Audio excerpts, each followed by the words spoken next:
step. Well, this song's inspired by a good man and it's Jew.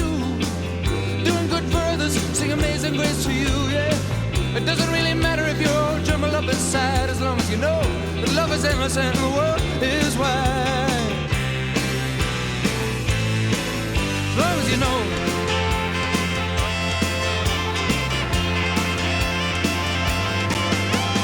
Give it up.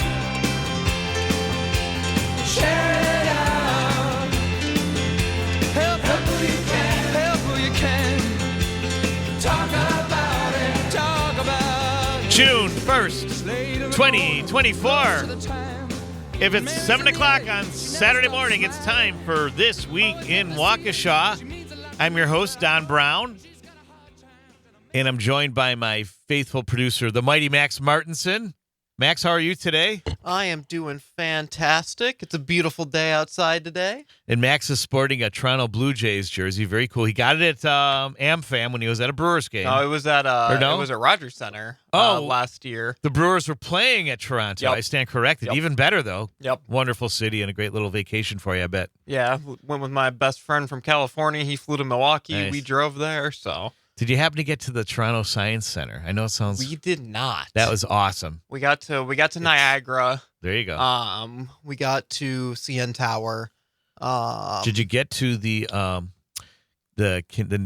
Hockey Hall of Fame, the NHL hockey? Yes, It wasn't that fantastic too? Yeah. Yeah. He wasn't. My friend wasn't a huge hockey fan, but I Okay. enjoyed it because I just Love it. I love sports in general. So. Same here. Oh, this is the beginning of a beautiful relationship, Max. Max is fairly new to us here at WAUK, and more on Max. But we're both coming to you live and local from the office of former Alderman Don Paul Brown here in the WAUK studios in downtown, right around the corner from Theodora Yalman's Park, where we are proud to honor our suffragette heritage here in the Shaw. And speaking of suffragette heritage, it's another election year. And my original list of guests were two candidates for the 82nd Assembly seat, challenging incumbent Scott Allen, who will be my guest next week. The first guest, 18-year-old Samuel D'Amico, I believe that's how old he is. Sam had a family emergency, so he will be joining us next week in the final half hour after Scott Allen. And covering that interview will be James Santel, because I'll be leaving a little early to attend my son's graduation from Waukesha South High School. That's right. Next week is graduation day for all the Waukesha high schools. So can you believe it? We're already halfway through the year. I mean, this year's gone by pretty quickly, huh? Yeah, being even my first year in college, it feels like it was yesterday that I just got done with the first semester. Yeah, so right. Now that I'm off for summer, it's like I don't know what to do with myself. Like, it's like, when's the next project? What do I have next? Oh, And well, it's plenty for you here, though, Max. I guarantee that. So, but who is still coming is Samuel's opponent in the Democratic primary. No stranger to politics or to local government. Kevin Reilly will be my first guest now. He was originally my second guest, but Kevin should be here around in the second half hour, if you will, in this first hour. And then in the next segment, we'll have Megan Lach, who was originally also a candidate for the 2nd District, but she decided to jump over to the 28th District Senate seat held by incumbent Julian Bradley. So we look forward to seeing Megan and getting to know more about her, as well as getting to know more about Kevin. We've got some local news, including sports. It's been a great week for Waukesha North. We're going to talk about a Celtic farewell at Waukesha South High School. And great news about a guest I had back on February during Black History Month, local young talent, done well. And Scotty Summer, a new promotion from Civic Media, we'll be catching up on, as well as our weekly Farmers Market segment. And Jane Matnier, one of the great legends of radio and the host of Matnier on Air, that airs 10 to 12, Monday through Friday, will be running the exhibit, our booth at the Farmers Market. Will be calling in at the first of the second hour and also in the about 8:35. So She's going to give us some great news on this beautiful Saturday. It looks like great weather for a farmer's market. Maybe a little cooler than we'd like, but still, it's I love the cooler weather as we're approaching summer on these Saturday mornings. Yeah, my dad's perfect temperature is about what it is today. 60 degrees and cloudy. He'll be out and about in that kind of weather. But if we're going to talk about sports, how about the Brewers? Two straight series wins. 2-1 over the Red Sox, 3-1 over the Cubs, putting up a league high this season in hits last night with 20, I believe it was 23. So what was the final score last night? Last night it was 12-5. Wow, because we went to get carry out at Mainstream. Have you had the burgers at Mainstream? I'm in Milwaukee. I know, but you owe it to yourself to come to maybe catch lunch here after you're done with. So Max is here on Saturday mornings. He does my show and he does Amicus, a law review with James Santel, which goes from 9 to 11. So you maybe get over there. I'm sure they open 11, 11:30. Get yourself a burger at Mainstream. You won't be disappointed. Let's put it that way. So I was in there getting carry out, and when I was watching the game, it was 5-4 Sox, and the Brew Crew had a chance. There was 2 outs and 2 ducks in the pond for the Brewers there, men in second and third, for those of you who don't get my baseball lingo. And I forget the batter, but he struck out in a beautiful curve from the White Sox pitcher. So, wow, so that was later in the game, I thought. They put in 8 runs. Yeah, it was. Wow. It was 6 in the 7th and then 2 in the 8th, and they put up a league high in hits for this season with 23. Oh, so 23 hits. Yep, they didn't hit a single home run last night. It was all just singles and doubles. That's wonderful. It's such a great time when the home team's doing well in baseball. It really makes it fun, and highlights like that.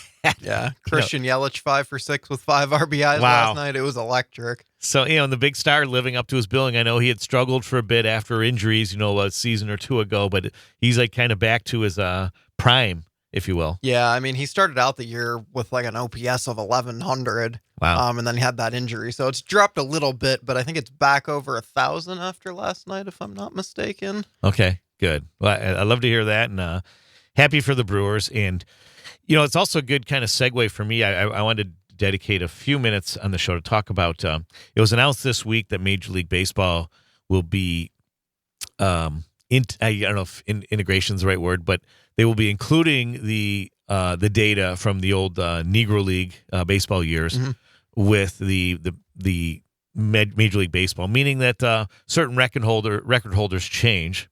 So like Josh Gibson, the legendary catcher and slugger, kind of the Babe Ruth, if you will, of the old Negro Leagues from the Homestead Grays. He now has, I guess, the highest slugging percentage. Yep, slugging, batting average, OPS. Yeah. And I think, did he have like 800 home runs or something insane like that, too? Yeah, I'm not entirely sure, but somewhere around there. Yeah. So I think that's important, but I also hope that this is a segue into a bigger problem we have in America, and that's with, youth baseball. Youth sports has become like a $18 billion industry. And basically it's become the new Jim Crow, because sports that were accessible to me and people my generation, where, $25 got you Little League, and there was still, and also rec baseball, which was every day in the morning, Monday through Friday, that a lot of towns had put on. All that has vanished. Now it's like, $25 won't even, get you a good pair of socks. It's like you pay outrageous amounts of money to be in these youth baseball clubs. And it's basically pricing out a lot of lower income people, and unfortunately a lot of people of color. And I can count on 3 of my kids played youth baseball at different levels. 2 of them, kind of advanced to club. The other kind of decided to focus on dance, where she excelled. But in baseball and softball, I think I could count on one hand. Hang on, Kevin. Hang on, Kevin Reilly just no, stay right there. Can you let Kevin and Max? Kevin Reilly's here a little early, which is good. So filling in for his opponent. So anyway, I think I'd love to see Major League Baseball play a leading role in terms of making youth baseball, making youth baseball accessible and affordable for all American youth. It is our national pastime, and it's not that every kid has a chance to make Major League Baseball, but every kid should have a chance to play the great game, to learn about it. And, one of the beauties and why it is a great American pastime is I got to play. My career ended at sophomore year after JV baseball, but I was a traditional 3-inning ball player. So I don't know, Max, if you're familiar with what a 2-inning ball player was. There was always that kid that didn't have an athletic bone in his body, but just loved the game and wanted to play. And the Little League rules were that every kid on the team has to play. Every kid has to play at least 2 innings. Yep. Nothing you can do about that. And I was about a 3 or 4 inning player because I was a good fielder and I could catch flies. And I was so afraid of hitting. I was afraid of either getting hit or afraid of striking out. And that fear just like wiped me out. And once in my middle school years, when I overcame that fear, I was lights out. And then I was working out for football. And then when I hit the ball, it actually left the infield. And so my last year of like youth baseball, which was 9th grade, I was an all-star. My team won the championship. And so it was just a great way to finish. And also, I ran a 5.7 40. But again, when you're playing in practice, there's a lot you can do to overcompensate that if you know the game and you're passionate about it and you're paying attention. And so not much got past me. I was able to. And that's why I think every kid should deserve a chance to play baseball. I'd love to see our rec program expand here to offering it every day in the mornings, 9 to 12. Now it's very sporadic. I think it's like weekly. And so anyway, enough on that. Kevin Reilly has just joined us. How many minutes before a minute and a half? Yeah, minute 30. Minute 30. Okay. So, let's go ahead and so our first guest was supposed to be our second guest. Comes from a prestigious Waukesha family. His brother, as many of you know, has been our mayor, and is it his 3rd term that he's in? Is that right, Kevin? Yes, it's his 3rd term. Okay, can you hear Kevin? Okay, I don't think. Awesome. There you go. Yeah. Sean's on his 3rd term. On his 3rd term. So, but this is Sean's brother, Kevin, who, tell us about yourself. I know we have a minute, so we'll continue, but give us your elevator pitch in 30 seconds. Well, I'm a Waukesha kid, and I'm running for the 82nd Assembly, which is the newly redistricted Assembly District. It's the first time in some time that Waukesha has had an Assembly district that's all in the city. Usually they had us cut up into pie pieces. Sure. And so I'm anxious to represent Waukesha. Awesome. So Kevin's going to tell us more about himself and why he wants to be your state assemblyman, and as well as more about his career and experience and his growing up in Waukesha. As This Week in Waukesha continues here on WAK 540 AM, 101.1 FM, The Shaw, and the Civic Media app. Don't be shy. Don't be shy. No, get up. Shine.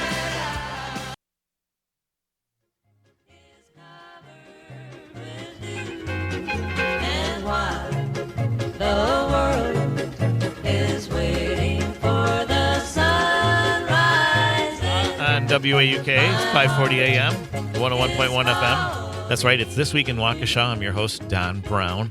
And my new tradition is the second lead in song is from Waukesha's favorite son, Les Paul, and his wife, Mary Ford, with The World is Waiting for the Sunshine. And once again, it works. When I was getting out of bed this morning, it looked cloudy, looked like a threat of rain, or it may have even rained earlier.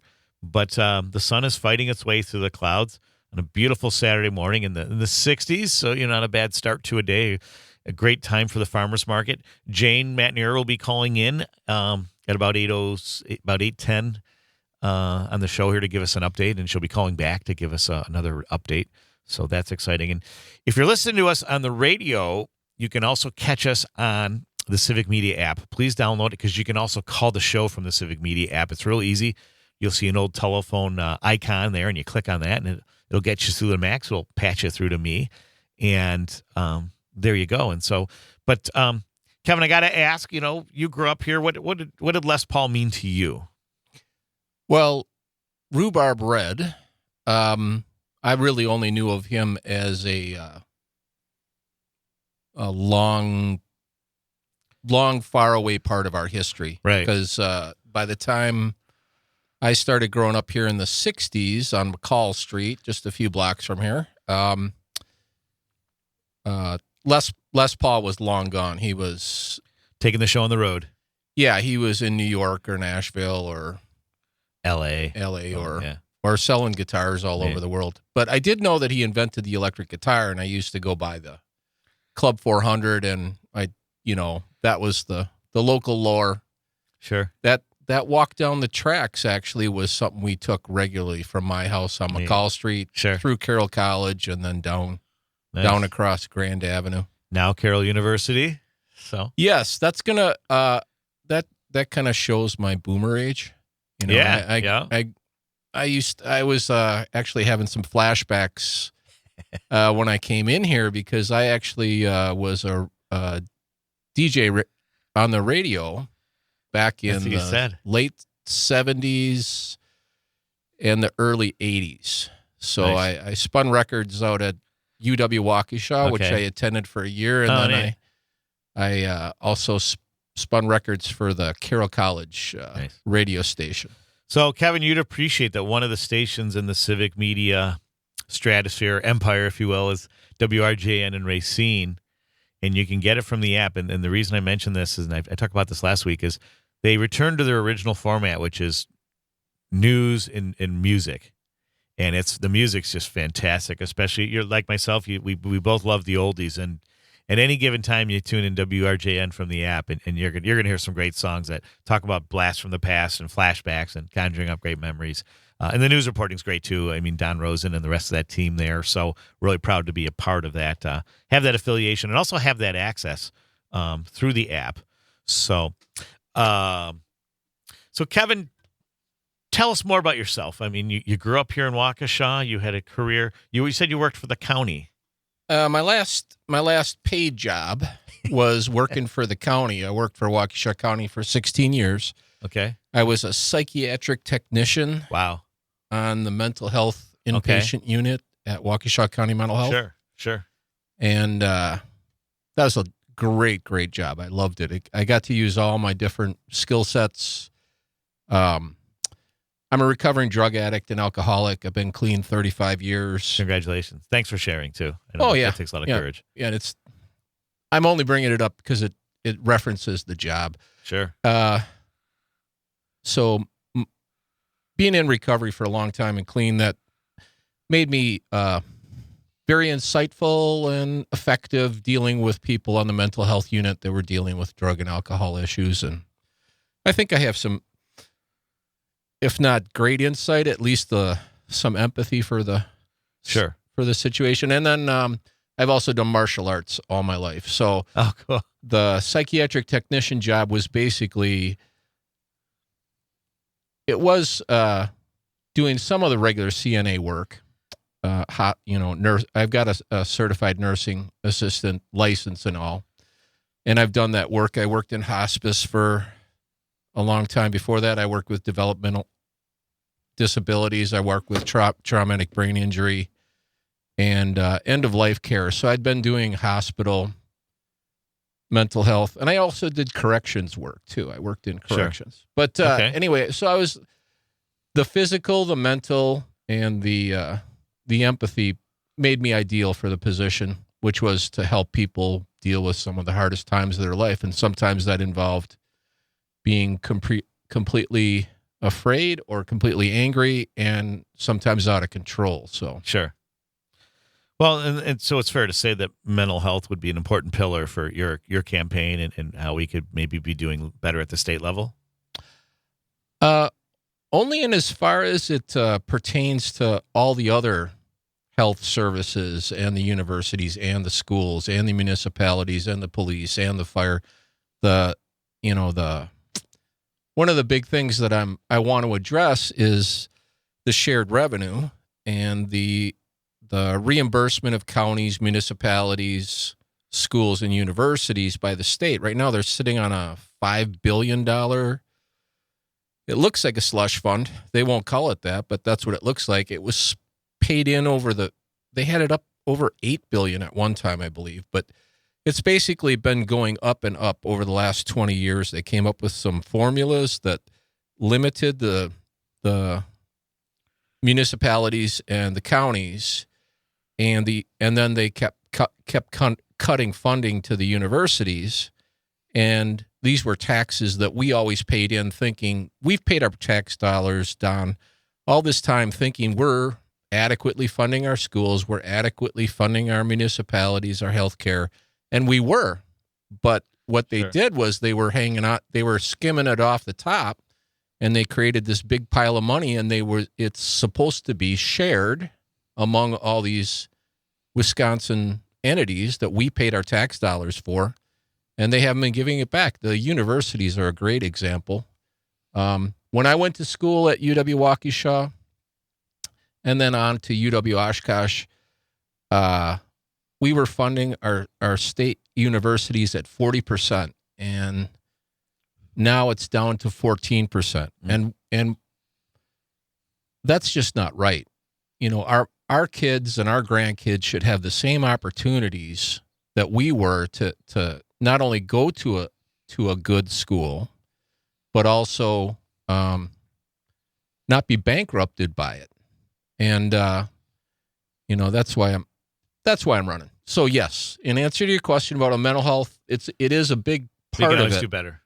Yep. So we're going to continue talking with Kevin Reilly, candidate for state assembly, why he wants to run and what how he can leverage his experiences to do better by the people of Waukesha in the 82nd district. And Kevin's a graduate of Waukesha South High School, and I thought he'd appreciate there was an emotional send-off on Thursday night with the Waukesha marching band for their seniors. It was called a Celtic Farewell, and it was a very emotional moment. We saw it on social media. I encourage you to check it out. You can find it on a lot of Waukesha South pages, and was not a dry eye in the house from what I understand. And Kevin, I know, is a fellow Irishman, very passionate about his heritage, and I think you would enjoy that Celtic Farewell.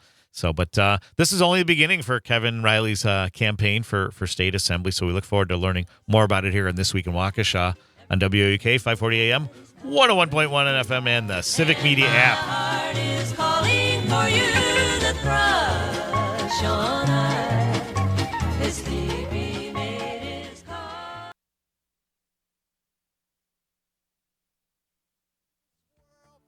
Dragging me down, gonna stand my ground, and I won't back down. Hey, baby. Hey, you're listening to This Week in Waukesha with Don Brown, and I'm joined by the Mighty Max, my producer, coming to you live and local from the office of former Alderman Don Paul Brown. And I played this walkout song, Won't Back Down by Tom Petty, on purpose. Speaking of former alderman, I had an opportunity to meet up with my former alder, Kathleen Cummings, who, as many of you know, a few weeks ago was found not guilty in a election fraud trial. And so it was just a really, we were good friends on the council. We didn't agree on everything, but there was no denying her passion and commitment to public service. And she will be appearing on some of the civic media shows when she's ready. And it was just great to see. She looked like 10 years younger and like the weight of the world, off of her shoulders. And so great to see her. And we have Kevin Reilly here, candidate for 82nd District. But before we resume the conversation with Kevin, I wanted to wish the best of luck to the Waukesha North Star track athletes, competing this weekend at the state competition in lacrosse. They had a really nice send-off. I believe that took place on Thursday. And so I'm happy and proud to say, even though I'm from Black Shirt Nation, proud to say go North Stars, all the best. And congratulations also go out to Don Radomski and the Waukesha North Star baseball team winning the regional championship on Thursday night in a 5-4 nail-biter at Waukesha West against the Wolverines of Waukesha West. And the atmosphere was electric. I don't think there was an empty seat in the house. And very emotional game. And with the bases loaded and 2 outs, relieving pitcher Cooper Haas got the 3rd out with a deep fly to right field.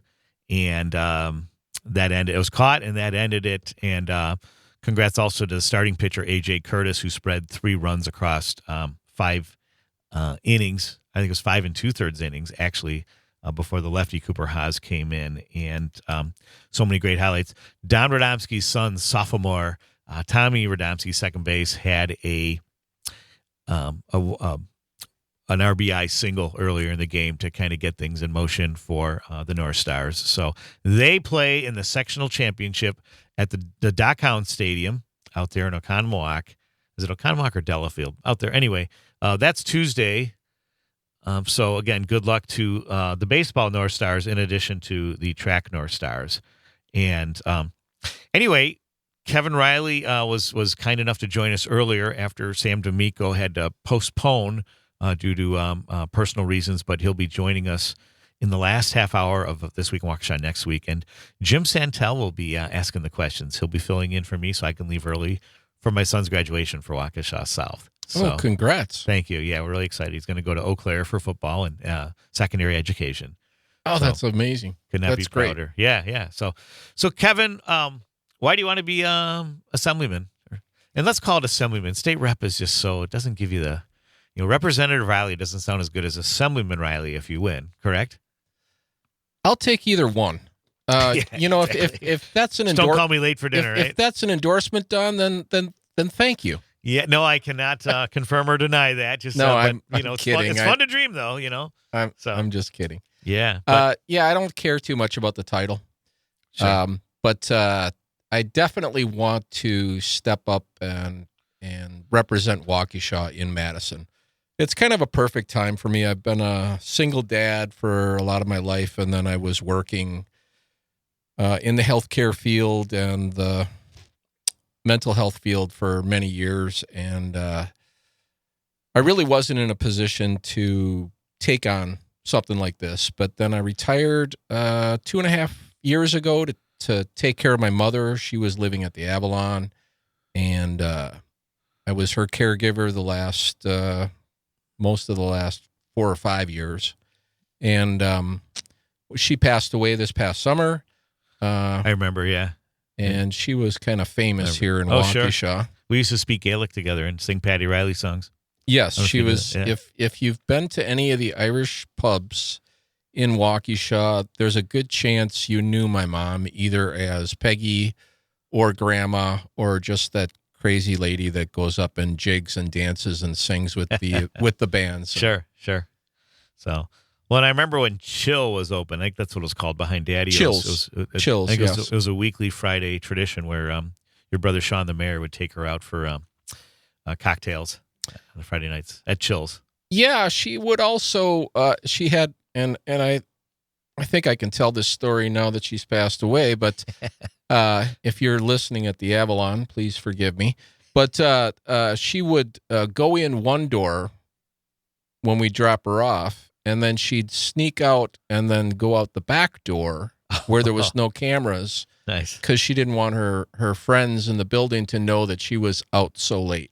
She was still, yeah. So it was kind of a big turnaround from when we were kids and we would come home, check in with my parents at the front door. I lived on a 2-level, and then we'd go downstairs, and then we'd go right out the back door and then head out for some more fun Nice. and frivolity. So it was a good turnaround. It was pretty often that we would drop Peggy off, and then we would circle the block once, and we would see her on her pushing her little scooter across the street to Chills. Nice. Yeah. So, okay, yeah, she is fondly remembered. And so, would you say she was an inspiration for you to participate in public service? And My whole family was. My father actually started his career here in Waukesha as assistant district attorney. I think that was way back before I was born, maybe Okay. 1959. Sure. And then he worked at the district attorney's office for some years and then ran for DA. And I think that would have been 64. Okay. Maybe later. Yeah. But close to that. I was a toddler. And did he win in 64? No, that Okay. was the interesting story. He lost. I remember Sean telling me that it had a lot to do with his Catholic faith or his Irish Catholic heritage. That was even though Pat Lucey was our governor. Yeah. And Kennedy was in the White House, or he had already been in the White House. That Well, there was still the stigma. my dad was always a spiritual person. We always thought he went to work early. He would be up and out of the house by like some crazy hour. I'm sorry, what's that, Max? We finally found the Google link for the. Oh, great! So we'll be able to join StreamYard. Yeah. So I'm sorry. Keep talking, Kevin. How are we doing on time here? Got about 6 minutes. Oh, great! left. I'm sorry. Okay. Go ahead. Continue, Kevin. My apologies. So anyway, he would leave. We were thought he was leaving for work, but actually, it turns out that every day he would stop at church and meditate and pray. And if there was a service, he'd be there for the service, and he'd do that almost every day. Okay. Um, And I apologize, Max. That's in the chat here. Is that where you sent the link? Okay. I sent it directly to you. Yep. I see it now. Okay. Thank you again, Kevin. See, this way, Kevin, we're going to get you on video too. oh, great. If I can figure this out here. So anyway, my father was always, but he was also pretty much deep into the philosophy. He would explain St. Augustine and St. Thomas Aquinas, and Okay. we actually debated the great Catholic thinkers at the breakfast and the Sure. dinner table. That was not unusual. Neat. For some reason, this link's not opening, Max. Could you just send it via regular email to is that possible? Great. Thank you. Sorry about that. So we want to get you on video here, Kevin. Okay. So, but continue. Yeah, I was trying to explain the joke to my wife this morning that I've got a face for radio, and my wife is from Venezuela. She's a U.S. citizen, Okay. but sometimes humor doesn't always translate, and it took me a while to explain to her what the meaning of a face for radio was as a joke. Sure. But sure. anyway, my dad was a deeply spiritual person. I assumed every father was like that growing up. Of course, there was so many of us that we were kind of a tribe to ourselves. But Sure. anyway, he ran for DA and he lost. Okay. And initially he was, he said he was crushed by it, but almost as soon as the results were announced, he got a call from, I think it's Bill Hippenmeyer, Okay. who was a very, very well-respected attorney here in Waukesha and had one of the most prestigious law firms in town. And I guess he asked my dad if he would come on as a partner. And so my dad went from losing the DA to getting partner in a prestigious Waukesha law firm. And he said it was wonderful. It couldn't have worked out any better for him. But Nice. I do know that he always had, his dream was always to be a judge and to maybe even aspire to the state Supreme Court. He had a real keen legal mind.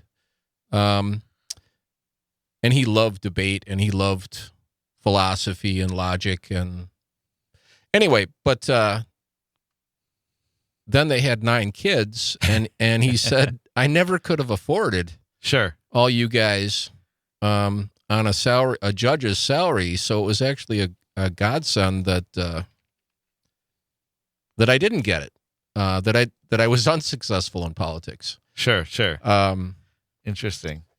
Yeah, I believe some of the I don't know which governor it was, but at one point one of the governors was quizzing whether my dad would be open to an appointment. And Nice. at the time, I think he had 4 kids in high school and 2 or 3 kids in college. Okay. And he did the math, and he said, I can't do it right now, Governor. I can't Nice. do it. Yeah. Wow. And Family first. at least that's the apocryphal story that Sure. I've heard. So Sure, I sure. couldn't verify that, Yeah. but that would not So, surprise me if that's accurate. Yeah, and if you don't mind, and we talked about this, speaking of family history, the Reillys for at least 2 generations were members of the Republican Party. Your brother Sean drew international attention when he left the party as a result of the events of January 6th in Washington, D.C. in 2021. But you are running as a Democrat. I am running as a Democrat, and the Reillys have historically been a fairly well-connected, Hey, can you let Megan in, Max? Sorry about that. a well-connected Republican family. In fact, my father was the campaign manager for Glenn Davis, who was the congressman from Wisconsin for, I want to say 3 or 4 terms. Sure. And then he was best friends with Odie Fish, who was very influential in state Republican politics and also national Republican politics. I believe I'm not sure which Republican convention he was involved in, but I think he was a chair for one of the Republican national conventions. Terrific. And my father was connected. He golfed with, I know he golfed with Nixon and Ford, and I think he golfed with some of the other presidents. But Gerald Ford was at our house when I was a kid. Wow. Yeah, so it was deeply entrenched to be part of the Republican Party. But the odd thing is, my father was also famous for his St. Patrick's Day parties, and as well as all the influential Republican people, all the Democrats would come to his parties as well. So this was a different Republican Party my father was part of. It was a greater camaraderie back then. Yes, it was let's fight fair, let's get in the ring, let's exchange blows in a fair manner. Let's get work done. And then, but when the bout's over, we tap gloves and we agree on who won. And you hold up the arm of the other person who won because next time it's going to be you. And sometimes you lift both arms. And, there was a very well-documented kinship between President Reagan and Speaker of the House, Tip O'Neill. A couple hours, and they got a lot of work done. Whether you agree with the progress of that work or not, there was definitely a lot more bipartisan cooperation and willingness to get things done for the greater good. And we haven't seen that in almost a generation now. Yeah, with some exceptions. But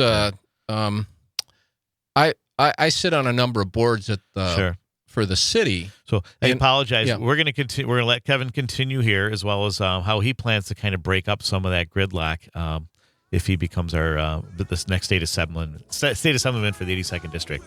Stick around for This Week in Waukesha on WAUK 540 AM, 101.1 FM.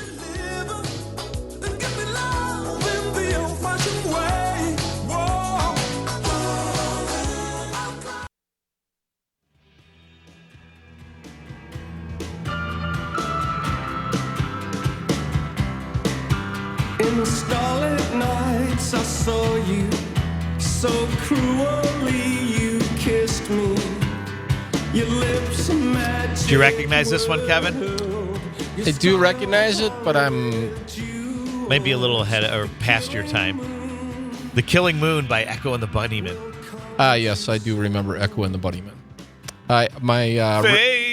Sorry. my radio shows were at the time they were, the DJ could do their own format. Okay. Especially for college radio. Sure. So my genre was odd and obscure. So I tried to play anything that the other people weren't playing. So I was playing reggae, and I was playing made college radio great.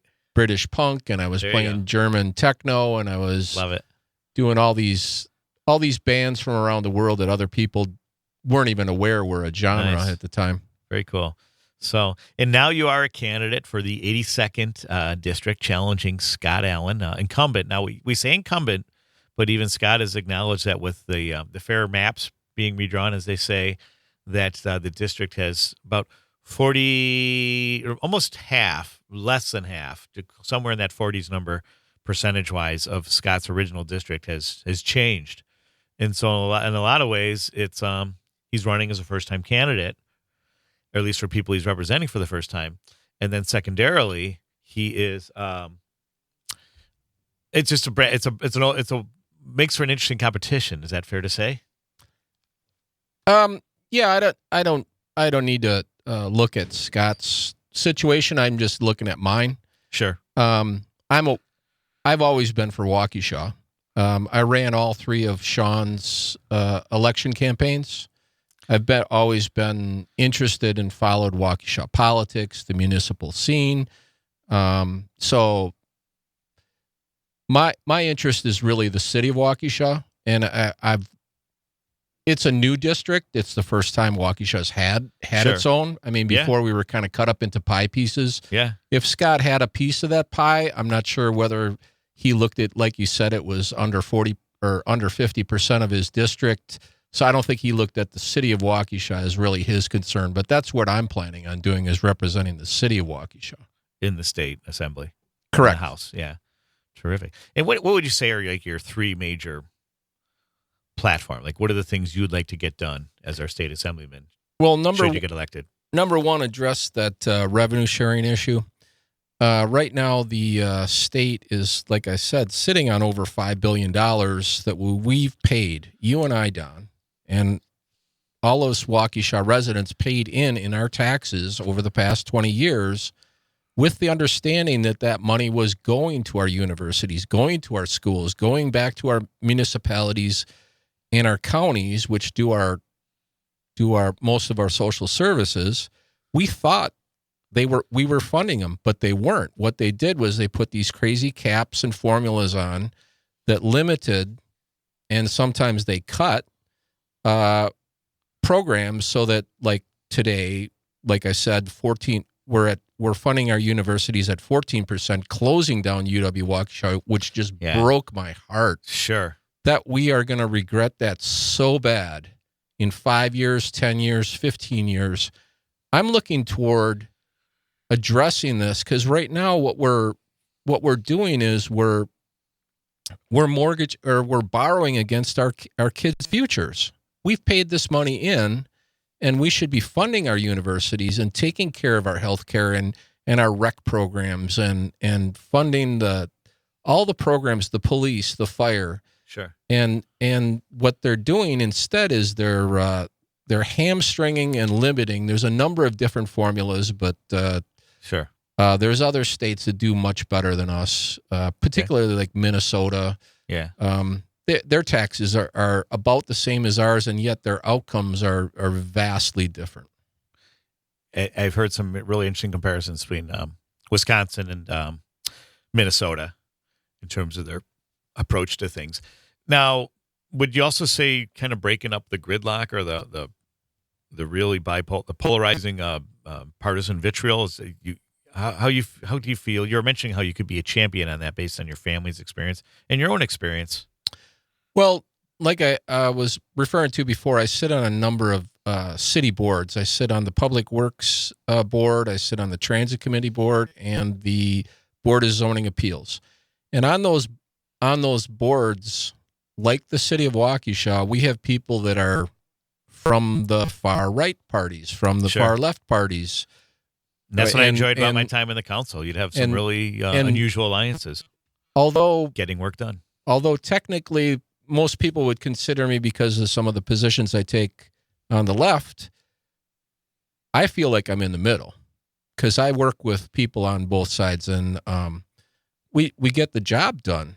And we can, like I was talking about before, we can discuss our differences in a fair, equitable manner. And I get along with these guys, so we can have a disagreement. We can vote against each other. We can maybe even, not agree strongly on something, but then after the meeting's over, we're shaking hands and we're talking about our kids, and we're talking about our pets and our parents, and we care about the city. So I don't see any problem. I'm not going to go to Madison with the idea of breaking up the gridlock, because I'm just going to stay who I am, which is a guy who fights fair, stands for his issues, and doesn't take it personal. Yeah. So in the minute and a half we have left, Kevin, what is it you want the voters in the 82nd district to know that we haven't covered so far here in the show? I'm a Waukesha kid. I grew up playing rec baseball. I was rarely put in, but that was because my skill level was so bad. I walked to the YMCA here. I played in Carroll College as my playground. I went to Randall School as a kindergartner. I then went to St. Mary's School, Catholic Memorial. Had some rough times and had to change schools. I graduated from South. Became a black shirt. Yeah, I was very grateful for that opportunity. And I was very grateful that we were funding our schools at the time. Now it's because of a bunch of the formulas, the public school kids are really getting a raw deal. Sure. Especially the state mandates where they say that the schools have to provide all these specific services for for special needs kids and emotionally challenged kids, et cetera, behavioral challenged. So, Kevin, we have to have you back on the show again. Okay. Closer to the primary and the other things. Kevin Reilly, candidate for the 82nd District, who described that running as a Reilly in Waukesha is similar to running as a Kennedy in Massachusetts. So we wish you the best of luck with your campaign. Megan Lach's in studio, and she's on next, our candidate for the state Senate. Plus, Jane Matnier will be joining us from the farmers market in our second hour here on This Week in Waukesha on WAUK, 540 AM, 101.1 FM, The Shaw. And don't forget the Civic Media app. Through the thick and thin. As long as you know.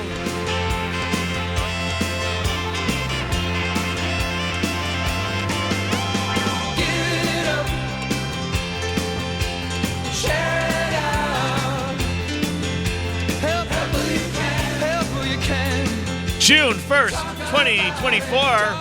If it's 8 o'clock on Saturday morning, it's still time for This Week in Waukesha, second hour. I'm your host, Don Brown. I'm joined by the mighty Max Martinson on the board. And we're coming to you live and local from the office of former Alderman Don Paul Brown here in the WAUK studios in downtown Waukesha, right around the corner from Theodore Yeomans Park, where we are proud to honor our suffragette heritage here in the Shaw. And my guest here in the second hour is Megan Lach, our candidate for the 28th District of the State Senate, challenging Julian Bradley. But first, I am proud to introduce our today's ambassador from the farmers market, Jane Matnier. Jane, are you there? I am here, Don, and it's not raining yet.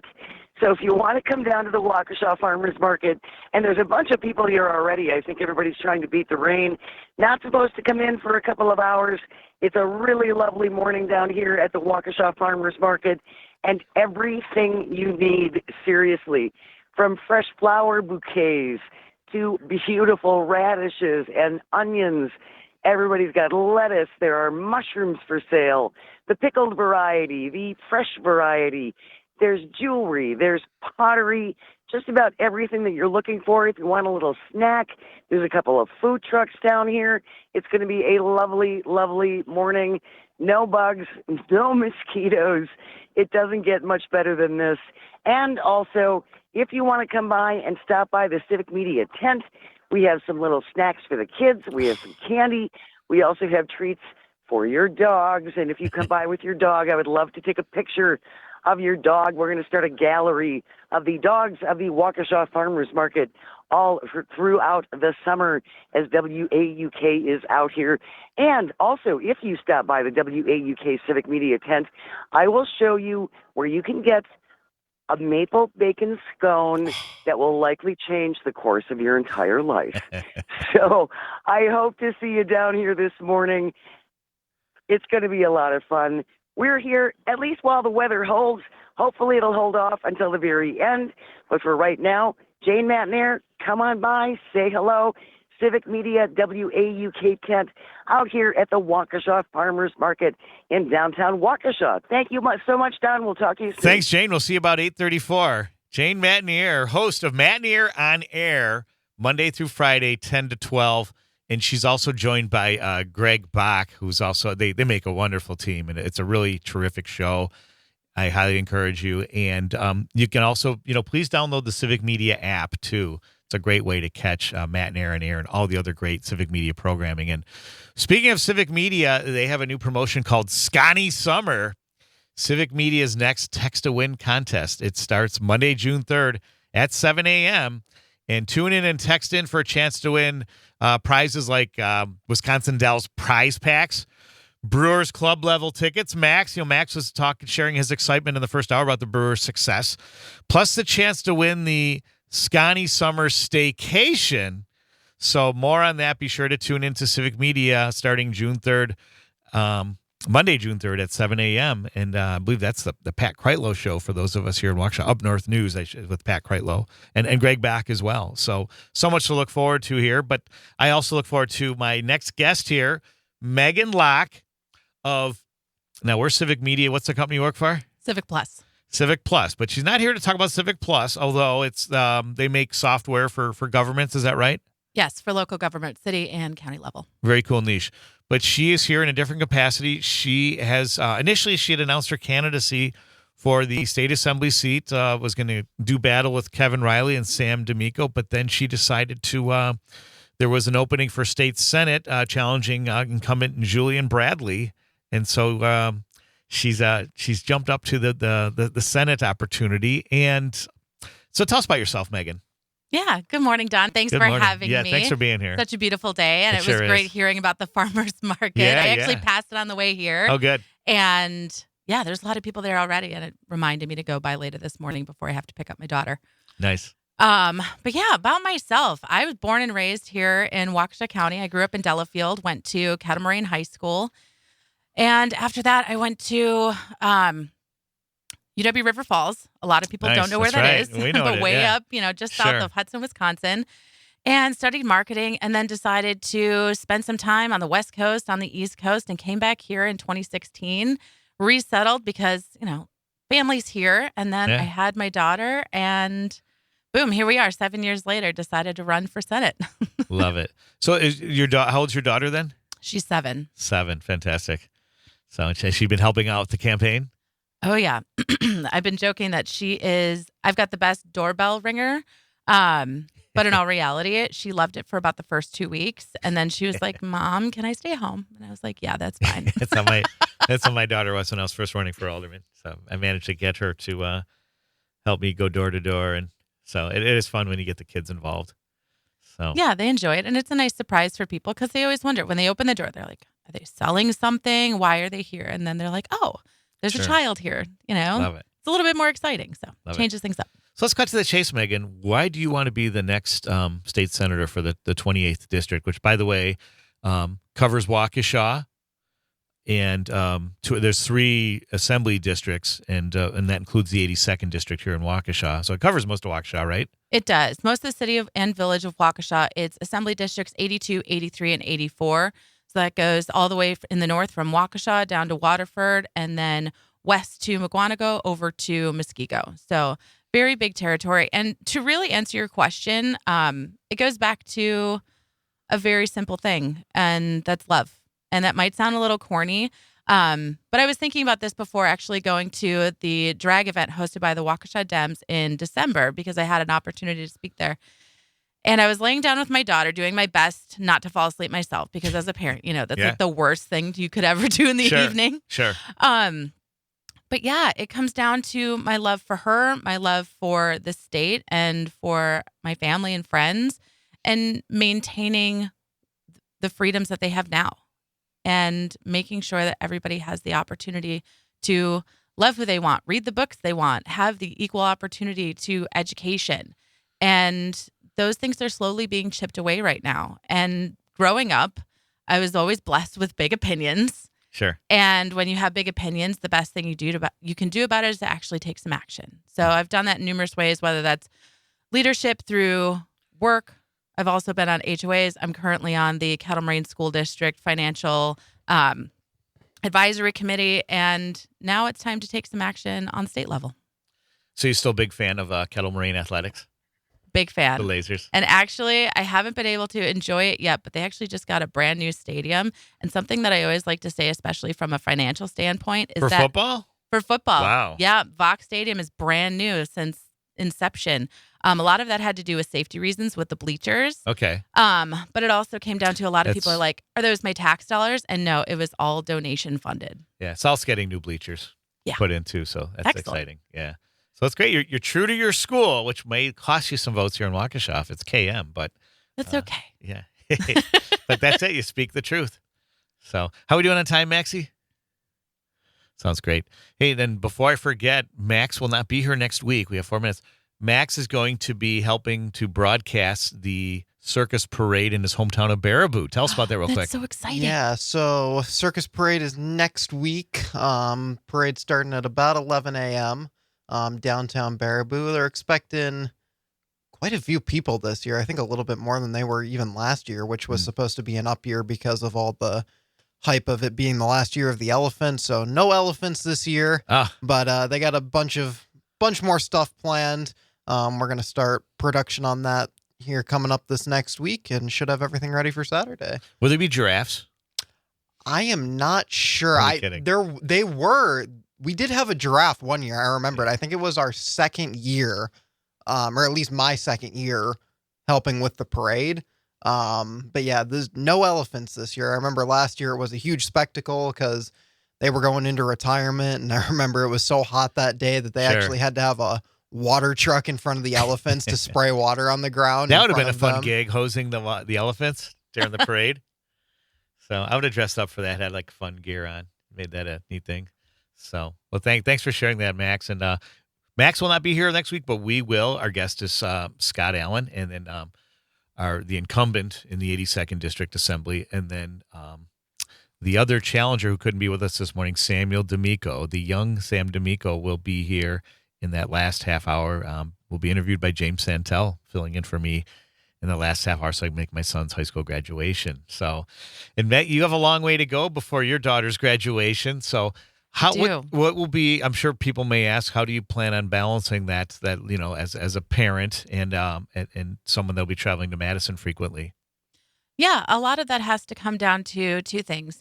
Support with work, because, not everybody has the opportunity and flexibility that I do. I work from home, so they are absolutely on board, but also it comes down to familial support. Before I even decided to run for office, I got their support because I am a single mom, and it is a balancing act for any parent, but it also comes down to prioritization and making sure that we can still do what we've always wanted to do.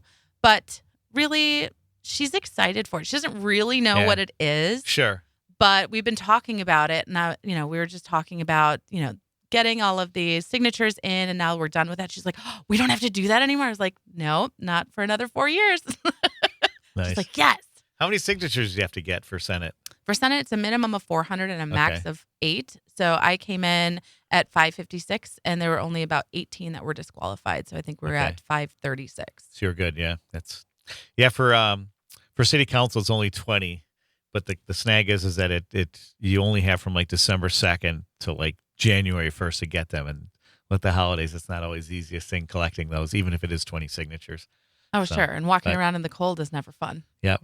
So it's one thing you have in common with Kevin, because Kevin Reilly, who was on earlier, the candidate for the 82nd Assembly, he was a single parent too for many years, raising, I believe it was 3 children. And so you have one thing. The one thing you don't have in common is Kevin has deep roots in Waukesha. While you're from Waukesha County, tell us a little bit, real briefly, and then we'll go continue on what your plan is for getting people more familiar with you here in the Shaw and other parts of your district. Yeah, it's actually really simple. It's just showing up and meeting people, and even going through the signature process of going door to door. Yes. I had an opportunity to really have some great conversations. Sounds and great. people are very engaged in what's going on. Terrific. And they're excited to see that people are out there. We're going to learn more about those conversations that Megan Lach, candidate for state Senate, had with some of the neighbors here, and also a little bit more about her platform and what she looks to achieve should she become the next state senator here on This Week in Waukesha, 540 AM, 101.1 FM, The Shaw, and the Civic Media app. Talk about it. Talk about it. Everyone is kind on the road to Shambhala. Everyone is lucky. Everyone is so kind on the road to Shambhala.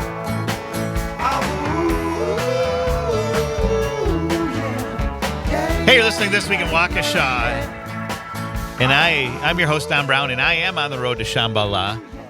And my guest is Megan Lach, candidate for state Senate, 28th District, and can't forget the mighty Max Martinson, clad in a Blue Jays jersey on the board. But he got that Blue Jays jersey when he road tripped to Toronto to catch the Brewers at Rogers Stadium. Is that what they call that?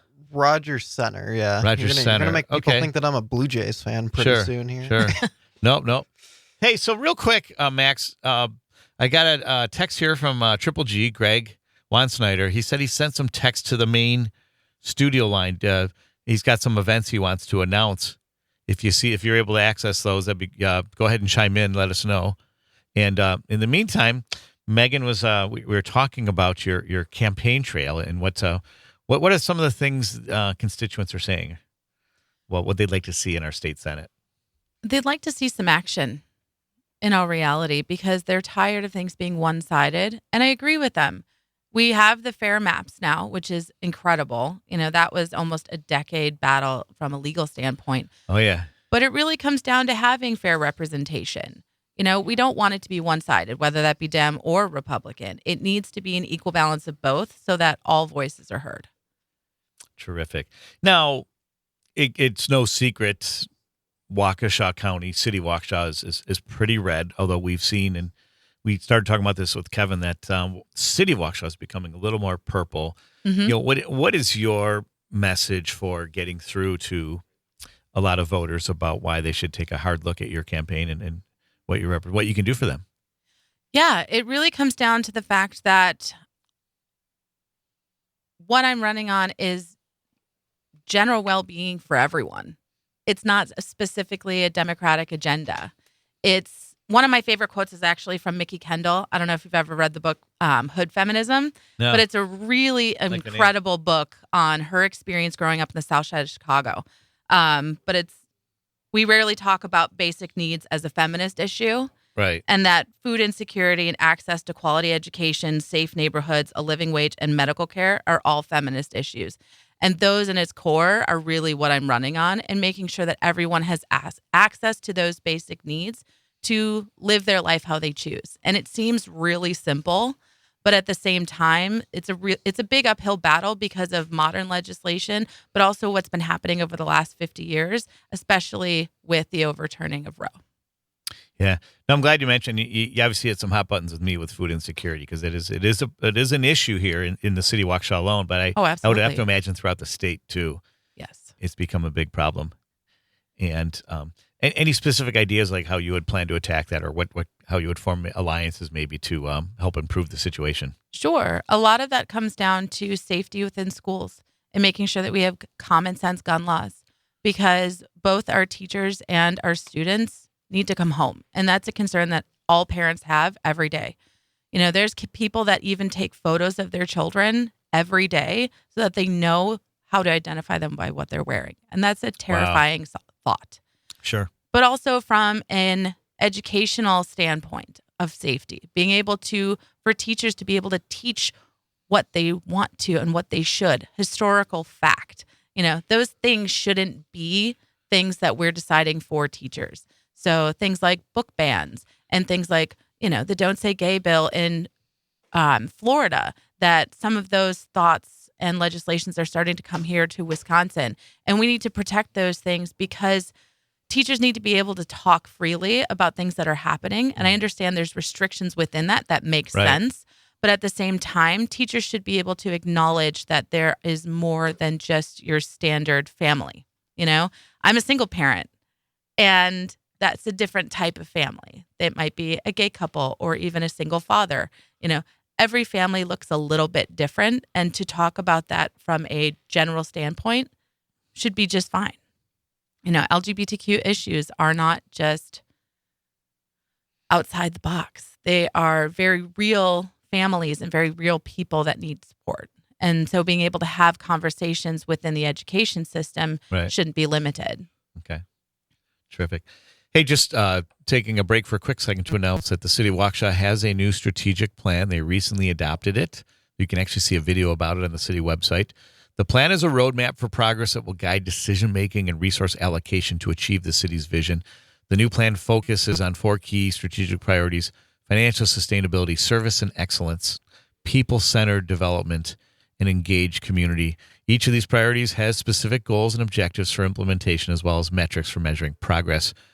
So the city looks forward to implementing that over the next 5 years, and will report regularly on the process of those initiatives. So you see what's going on here at the city level. Does that resonate with you at the state level? Are these things that we should be focusing on? Financial sustainability, service and excellence?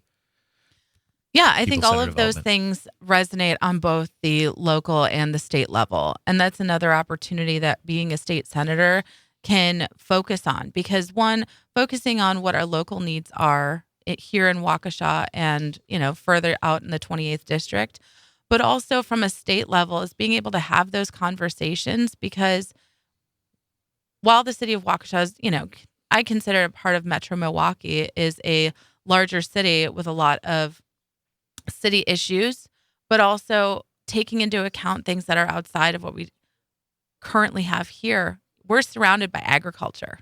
And a lot of things that people aren't talking about is what's happening with agriculture. And you talked about food insecurity and what's going on from a federal standpoint, but here on a local standpoint is also supporting our farmers.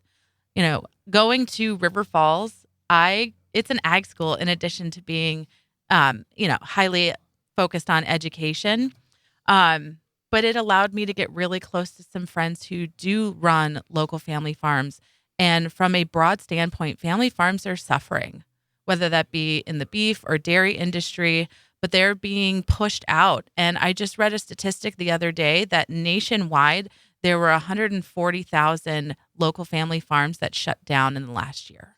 Wow. And that means that, when it comes to where we're sourcing our food is becoming smaller and smaller. And having local access to food is incredibly important from a food source standpoint, but also when you start to think about corporate infiltration into what's happening on a local level. So those are other things that I can impact as a state senator.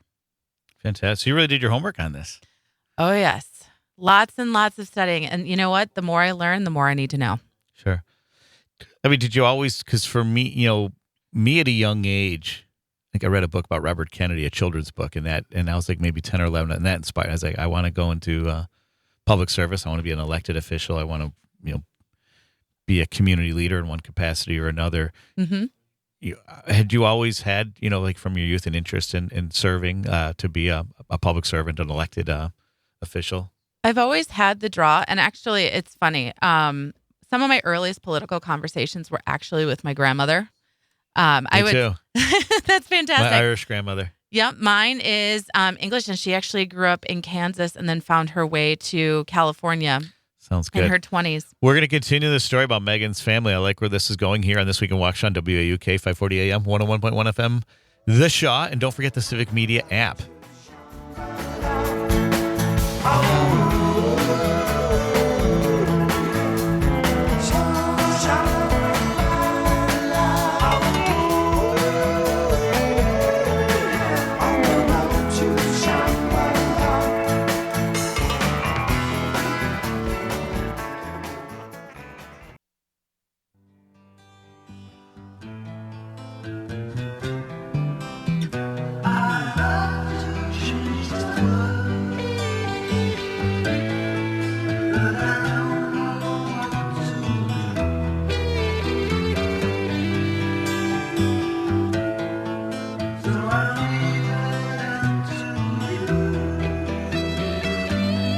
Hey, you're listening to This Week in Waukesha, and for those of you old enough to remember,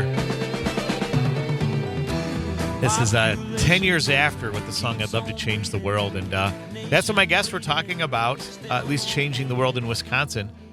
We had Kevin Reilly on earlier, candidate for 82nd Assembly, and now we have Megan Lach, and I'm pronouncing it, it's Lach, right? Yes, it's Lach. Spelled L-A-C-H. Yeah, And I always say Bach with an L. There you go. Bach. One of my favorite MASH episodes. But Megan's running. She's challenging incumbent Julian Bradley for the State Senate 28th District. You'll be running in the Democratic primary unopposed, correct?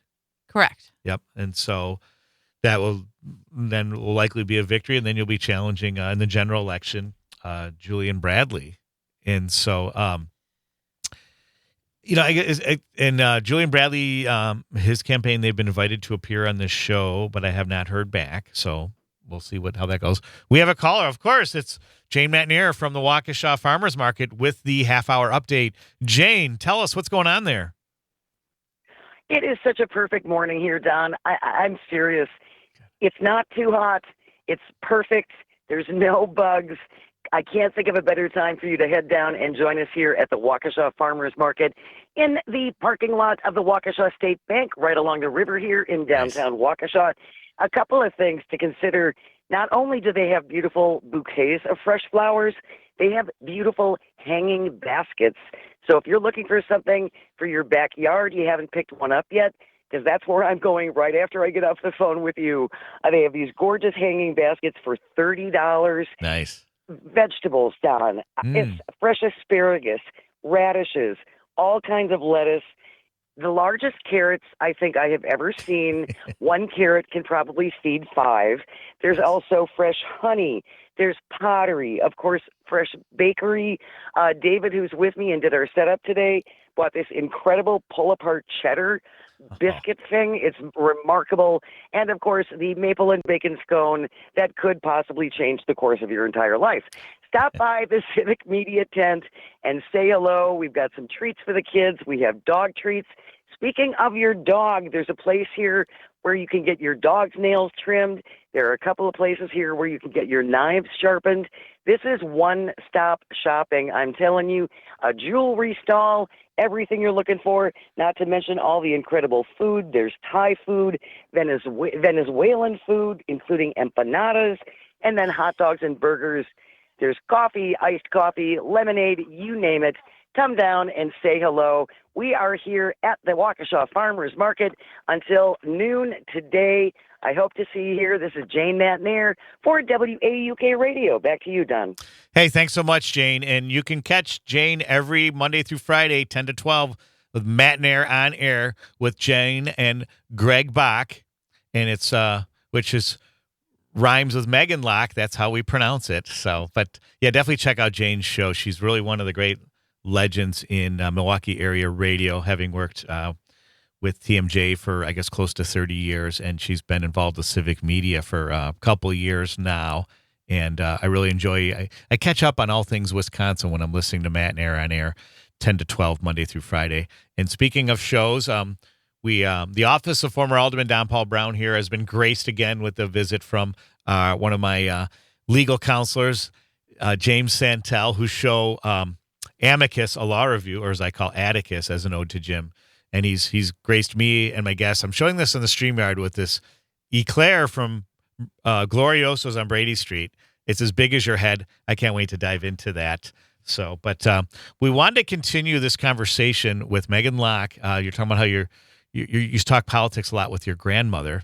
I did, yes. And so, yeah, let's continue that because I liked where we were going with this. Oh, yeah. So I'd occasionally spend weekends at her place. She lived about 10 minutes from my parents. I grew up in Delafield. She lived in Wales, just outside of the high school. And I'd go over there and we'd get ready for bed, we'd lay down, and then we'd start talking. And she always loved to talk about politics and just the impact that they had on various levels. You know, she became a single mother when my father was in high school. My grandfather passed away, unfortunately. But it really comes down to her just excitement talking about politics and how in-depth it would get. And I think I was like 12 when we started talking about it. And just, I got interested because of that. I had numerous family members that were a part of the military. I thought about going into the military myself, but that never really came to fruition for various reasons. But started paying attention to how, my big opinions could impact things, because my mother always used to say from my grandmother that if you don't vote, you can't B word.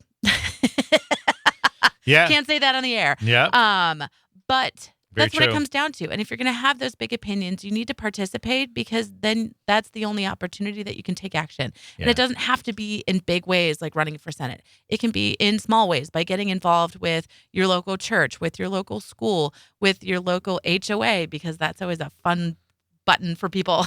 Sure. Yeah. I'm glad you said that.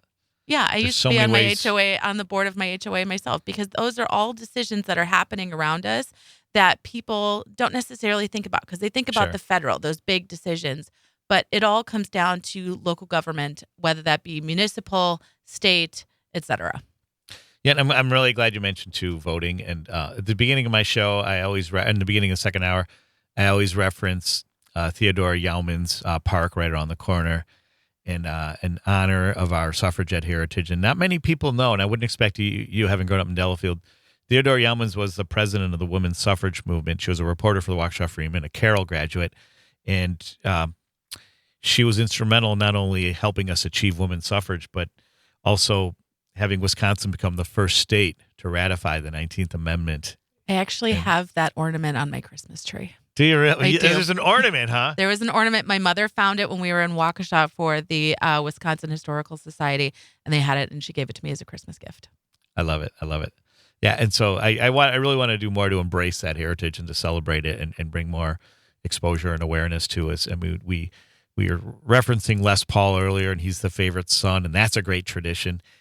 But also this I think Theodore Yalman's is someone, there should be a statue to her. I mean, the park is nice. Oh, I agree. But I think having a big statue and teaching it in our schools, I think it's really important for not just women, but all people to know the importance of voting and how important that franchise is for you, that right, that undeniable right. And the fact that women in particular spilled a lot of blood for that right to vote, not just for women, but for a lot of other people. And quick segue, speaking of women heroes, one of my guests, and I forgot to ask Jane about this, a regular exhibitor at the farmer's market for like at least the last 7 years. She calls herself Sarah the Author. That's the name of her stand.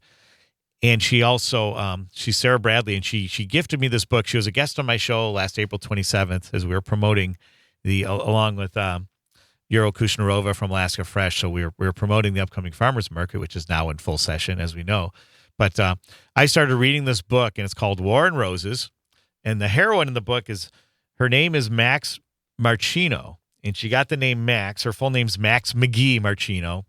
Her father, she was the youngest of 5 girls, and the father wanted a son so bad that he basically willed the name Max. I already had the birth certificate filled out and everything. And so she was born Max McGee Marchino after one of her dad's favorite Packers. And even though she turned out to be a girl, her dad had raised her in a lot of ways that you would raise a boy, taught her how to fish and hunt, and also how to defend herself when she was being bullied by a boy in school that later as adults is kind of one of her big rivals in the county. And she helps her ex-husband, who's a deputy sheriff, solve mysteries in the county. And so really enjoying this book. Thank you, Sarah. Stop by that booth and check out some of her literature. She's a lot of fun, and really enjoying this read, especially a good Wisconsin read. You really and this it takes place in a fictional county called Black Duck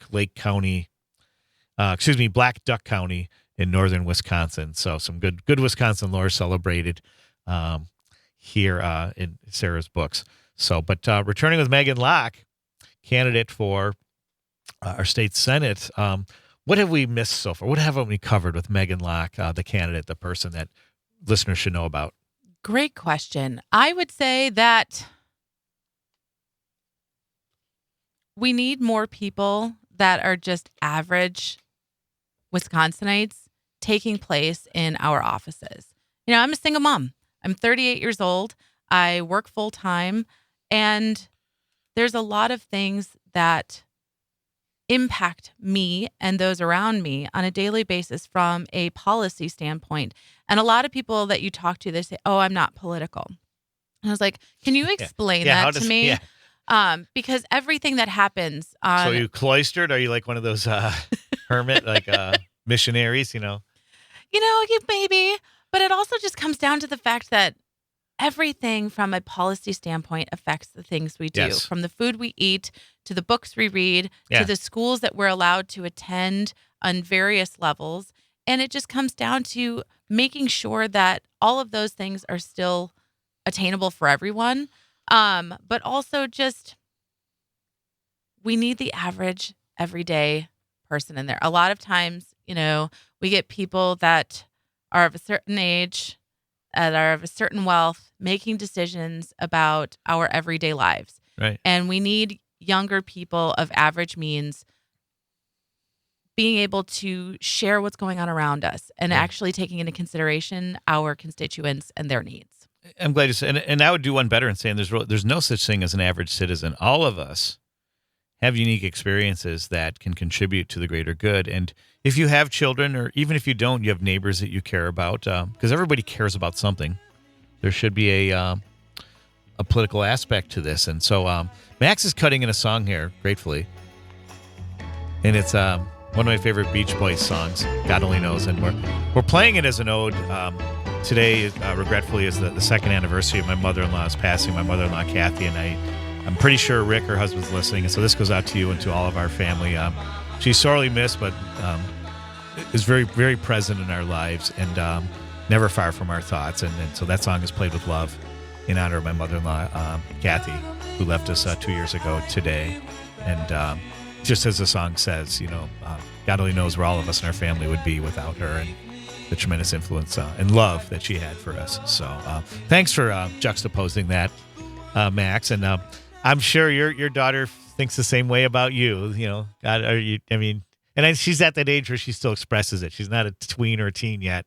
Oh no, she is amazing, and I know I'm biased, but she really is.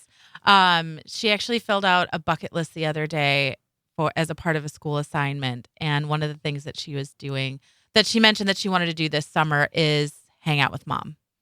And I was like, I will covet that and dig into that as often as possible. Because you're right. At a certain age, they say it's around 12 to 13, and it's really about development, really, Right. and coming into their own. But they start to step away from their parents, and they usually come back. I came back to my parents. I have a great relationship with them. But yeah, around 12, 13, you start to explore and pay attention to other people's opinions and how those get influenced. So I will embrace all of that love and joy with her as long as I can. Sure. Oh, great. Yeah, and I think she'll have a big influence. If should you be elected, I think it'd be great having her opinions on what's going on in school and what youth are facing, especially in this day and age where there's so much more social media they're dealing with and all these other challenges with our current technologies or rapidly developing technologies. Well, and another thing that somebody said to me the other day was, don't be guilty about the time that you're spending on this. And a lot of times, moms specifically feel a lot of guilt for pursuing their own endeavors. And I was actually talking about this with my sister, and I was like, no, it sets an example for your children that you value them, but then you also value your own experience, because people are multifaceted. Yes, I'm a mom, but I was a person before I became a mom, and I still have a lot of those values and goals and ambitions that I still want to pursue. And her getting to see me do that sets apart, Terrific. I can do those things too. The conversation continues with Megan Lach, candidate for state senate, 28th district. And plus, we're going to talk about a zoning update from the city of Waukesha and some other local news. And don't forget, Atticus is on next with James Santel, and there'll be a lot to talk about with the current legal issues going on in our country today. Single mom, what you doing out there? Facing the hard life without no fear. Just see and know that you really care, cause any obstacle.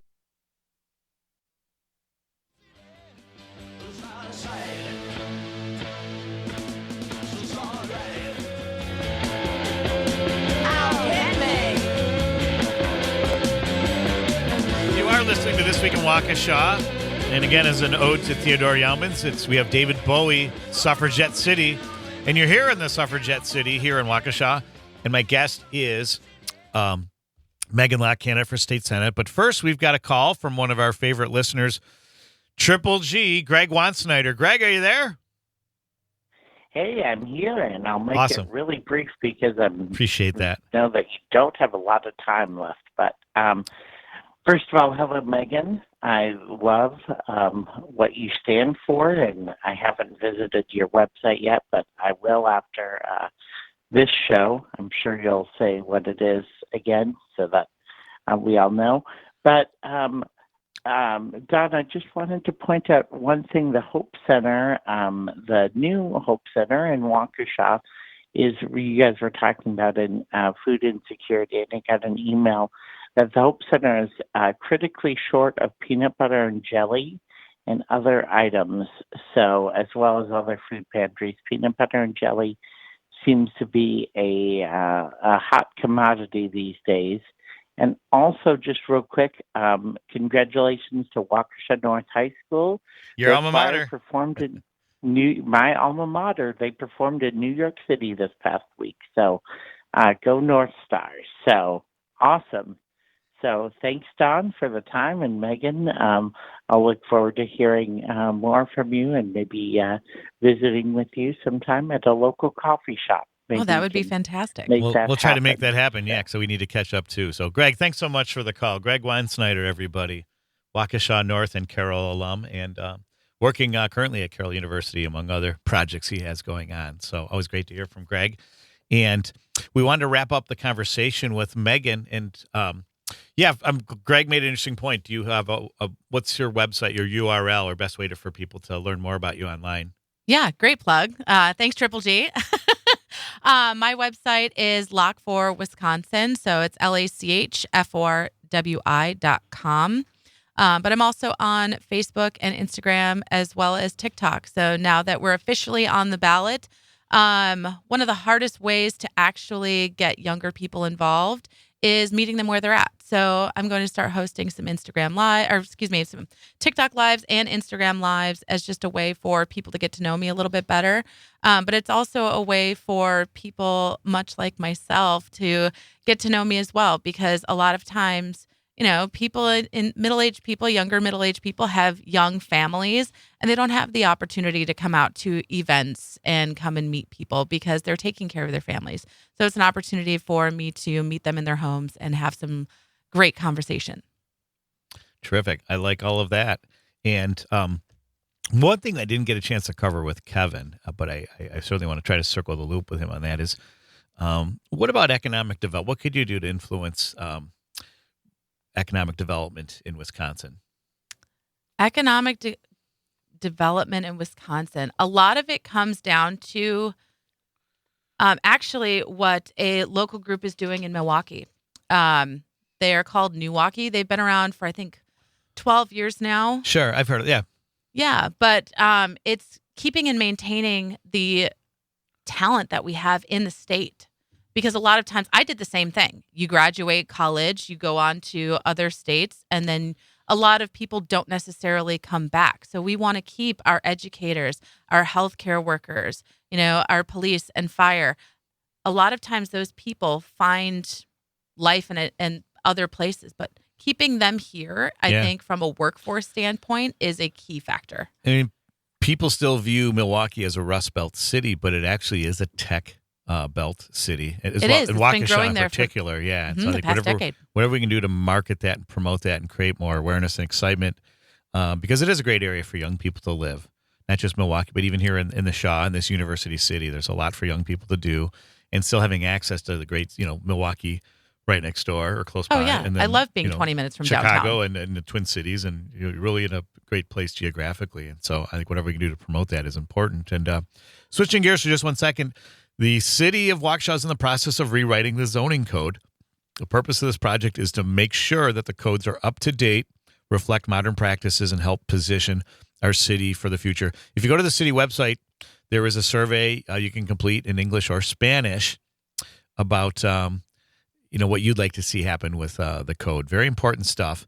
And then don't forget, we've got the pools open next Saturday. And then there's Buckner Fest, I believe, is taking place either that day or the next day. And I'm sorry, Friday, June 7th is when the pools open. Saturday, June 8th is Buckner Fest. And then Tribute Tuesday opens June 11th with the Eric Clapton Tribute Band. So lots to do here in the Shaw. And, returning to Megan, made some good points about economic development. What are some of the other issues we haven't covered that you'd like your listeners to know about and why they should seriously consider your candidacy? Yeah, my top 4 are always going to be public education, healthcare, specifically women's reproductive rights, and then the separation of church and state. Because a lot of our legislation, we need to remember that religion is a beautiful thing, but we also have the freedom of religion in this country, and we cannot make legislation that is focused on one particular religion's viewpoints, because not everybody believes in those viewpoints. So maintaining that separation also helps us with our schools and many other economic standpoints. Megan Lach, candidate for 28th District State Senate. Thank you for joining us. Thanks to Kevin Reilly, candidate for State Assembly, 82nd District. Incumbent Scott Allen of the 82nd Assembly District is my guest next week, along with Sam D'Amico, another challenger. And remember, safety is everyone's responsibility. And thanks for joining us. See ya!